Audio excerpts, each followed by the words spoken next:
dur sur l'homme. Face au petit gabarit zambien, ça promet des duels acharnés.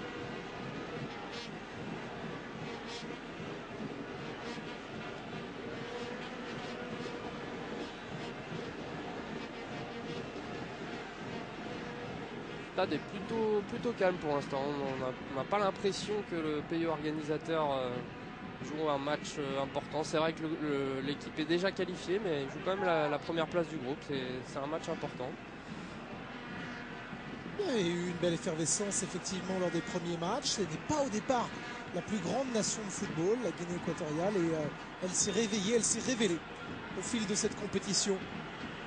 C'est vrai. C'est même la seule équipe qui ne s'est pas qualifiée, avec le Gabon bien sûr, qui ne s'est pas qualifiée par la phase de qualification. Donc une petite équipe qui est plus connue pour son football féminin d'ailleurs, qui a déjà remporté des titres dont la CAN 2008. Donc on ne connaissait vraiment pas beaucoup cette équipe et qui est une belle surprise depuis le début de la compétition.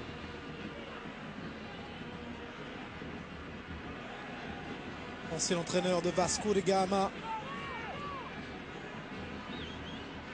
34 mètres, plein axe.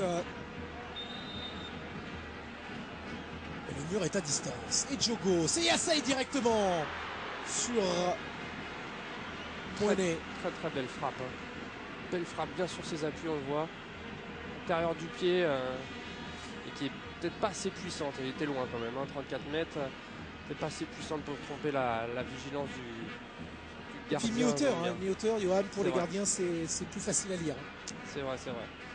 Même si ce soir, il n'y a pas de pluie comme la dernière fois où ça a été un déluge et où les ballons étaient difficiles à capter. C'est vrai que les ballons à mi-hauteur sont quand même assez aisés pour les gardiens de ce niveau-là. Pourcentage d'humidité élevé, 71% tout de même.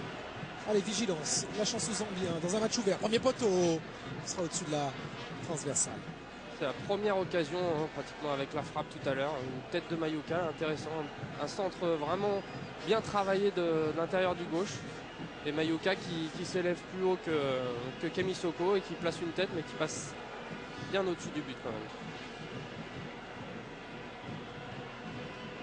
On sent les Zambiens bien rentrés dans leur match. Sûrs de leur force.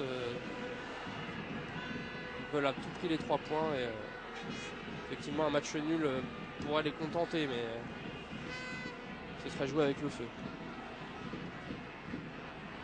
Konaté, on joue dans un petit périmètre, mais ça revient sur les hommes en vert. Moiné dégage de nouveau. Seulement 10 minutes, parce qu'on a l'impression qu'il y a eu déjà 2-3 actions de chaque côté. On est bien installé dans ce match. C'est vrai, même si elles n'ont pas encore été très tranchantes. On sent les deux équipes qui ont envie de créer du jeu, d'apporter du mouvement. Ça nous promet une belle partie. Oui, il y va du coude, Thierry Fidjeux. Monsieur Benouza a rendu ce ballon à la Zambie avec un gros plan sur Emmanuel Mayuka, le petit joueur des Young Boys en Suisse. Un des seuls d'ailleurs qui joue en Europe dans cette équipe.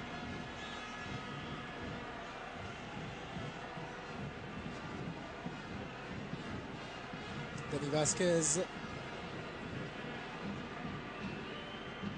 qui sur le deuxième ballon. Petite approximation ici. Et ça arrive même à ce niveau-là, des petites erreurs techniques comme ça. Heureusement, c'est rare.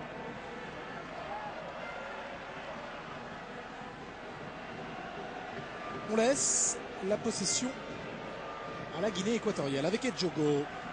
La plaque tournante directement sur l'avant, la déviation, mais ce sera trop difficile. Ils sont un peu esselés en attaque quand même, les Équato-Guinéens. Seul point de devant, un milieu bien fourni, mais ça va être difficile pour Fidjeux tout seul devant.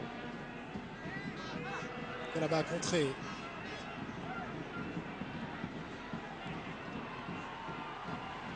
Encore le duel pour Thierry Fidjeux, mais la défense centrale a le dernier mot avec Imunde à l'abattage.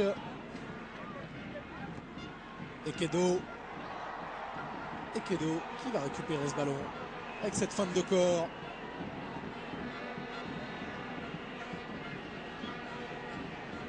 coup, le défenseur a été bien vigilant.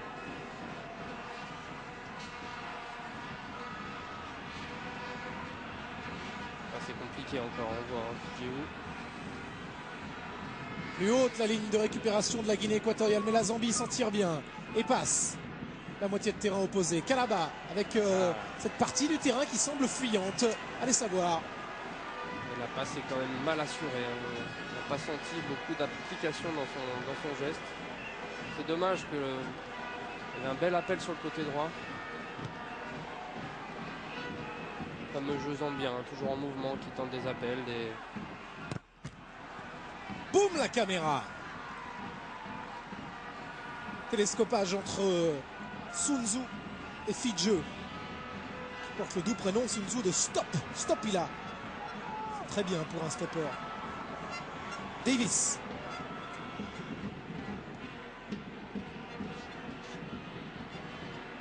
Diogo. Et Diogo qui touche énormément de ballons. C'est vraiment, comme vous disiez tout à l'heure, la plaque tournante de cette équipe. Ouais, parce qu'il y a ça manque d'application. La Zambie qui défend à 6 à 7. À la fin de ce premier quart d'heure. Rui Fernando, Da Gracia. On va repasser jusqu'à Silva, le gardien. Camisoko. Clementino Silva d'ailleurs qui avait fait un très très gros match contre le Sénégal, il faut le rappeler. Hein. Si la Guinée s'en est sortie, c'est grâce à un gros match du gardien en première mi-temps notamment. Ekedo. Oui, dans l'axe peut-être, Daniel Ekedo. Il y avait un petit alors peu que Ken Monet lui dit mais ça suffit là de reculer les gars. C'est vrai que ça a été mal défendu en reculant, en laissant l'opportunité à Ekedo de frapper. Heureusement pour la Zambie, la frappe de l'Équato-Guinéen était complètement manquée. Et on repart toujours de l'arrière, tranquillement. Voilà, avec des passes courtes, toujours dans les pieds. Là, et dès que ça joue long, on remarque pas d'efficacité.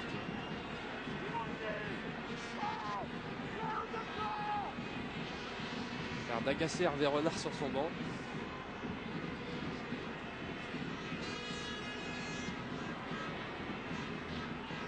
Allez, peut-être une opportunité ici, un petit peu plus de latitude pour les Zambiens, mais qui repique intérieur alors que le mouvement était sur l'extérieur ici avec Nkuzu.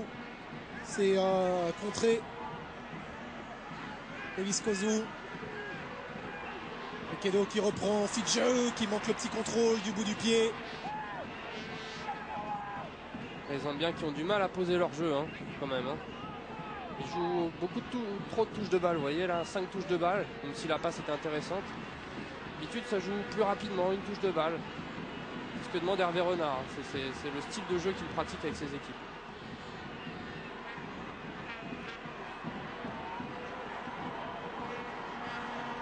Bokung. Avec la main, le poignet strappé. Konaté, pas le plus grand, mais il a un sacré timing. Il est toujours là dans les duels. On fait courir cette équipe de Zambie.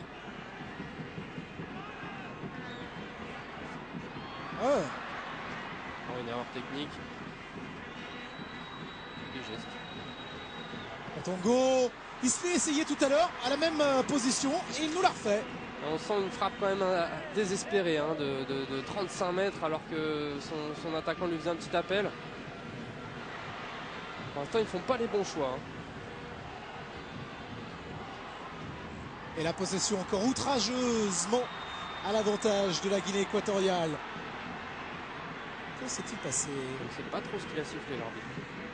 Ah, une touche. Ouais, mais il faut que tout le ballon franchisse et j'en suis pas convaincu. C'est pas évident sur le premier ralenti. Mezoko.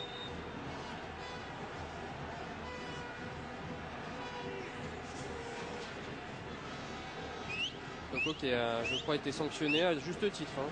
On voit qu'il écarte du bras son vis-à-vis. Un bon coup franc à venir pour la Zambie. Allez, sorte de corner ouvert pour Rainford Kalaba. Alors que les Chipolo Polo Boys sont malmenés depuis une dizaine de minutes dans le jeu. Peut-être que la clé Ça peut être sur coup de pied arrêté. Premier poteau rentrant. Une aubaine pour Clementino Silva. Effectivement, Clementino Silva qui nous avait fait admirer déjà sa prise de balle contre le Sénégal. Là, c'est trop facile pour lui.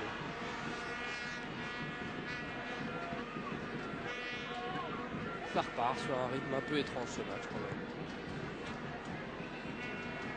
Il faudra un petit but pour lancer les débats. Hein. On sent que les deux équipes s'observent, ont un peu peur de se lâcher. Pourtant, elles sont toutes les deux en position favorable dans ce groupe.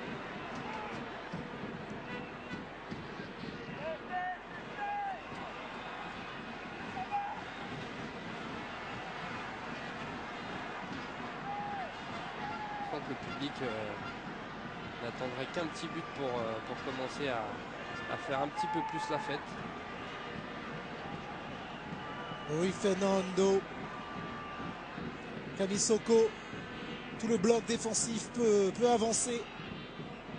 Cette fois-ci sur le deuxième ballon, on sera vers les Zambiens avec ce 1-2. Et choix difficile, Johan.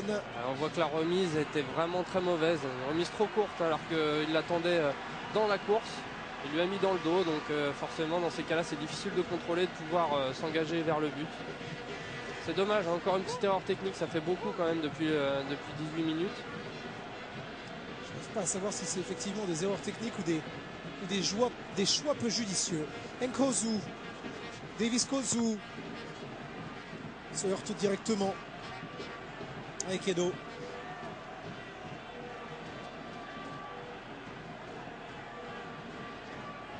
Pas beaucoup de solutions, hein, on voit.